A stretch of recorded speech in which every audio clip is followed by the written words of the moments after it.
नमस्कार मित्रांनो, सावळ्याची जणू सावली. पुढील प्रोममध्ये सावली हातामध्ये दुधाची घागर घेऊन व्रत करण्यासाठी जात असते. पण ऐश्वर्या काही शांत बसत नाही आणि तिच्या मागे गुंड पाठवते. सावली अनवाणी पायाने जंगलातून जात असते. तिच्या पायामध्ये काटे घुसतात, दगड टोचतात, पण सावली मात्र कसलाही विचार करत नाही. पण अचानक तिच्यासमोर गुंड उभा असतात. तिला आता आठवतं ते जगन्नाथचं बोलणं, सावली, हे व्रत एवढं सोपं नाही आहे.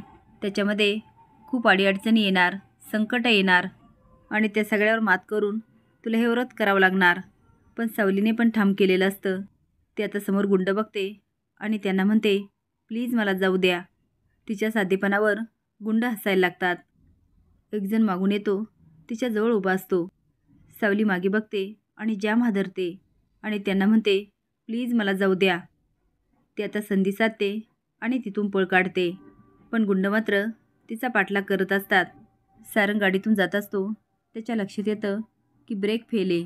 तो आता घाबरून खूप ब्रेक दाबण्याचा प्रयत्न करतो, पण ब्रेक काय दाबत नाही आणि तेवढ्या समोरून एक मोठा टेम्पो येतो.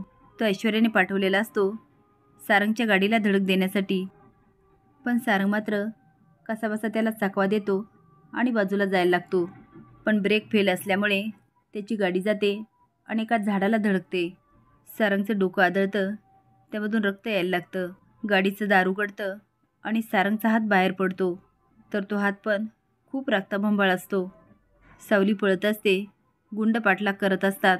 ऐश्वर्याने, मी हे कधी होऊ देणार नाही. काही झालं तरी आता सारंग वाचणार नाही. सावली एका ठिकाणी थांबते. गुंड म्हणतात, खूप पळवलं आता. सावली मागे धडकते तर त्रिशूळ असतो. ती आता काढते आणि गुंडावर हल्ला करते आणि म्हणते, माझ्या सौभाग्याला मी काहीच होऊ देणार नाही. असेच नवीन अपडेट जाण्यासाठी लाईक आणि सबस्क्राईब करा. धन्यवाद.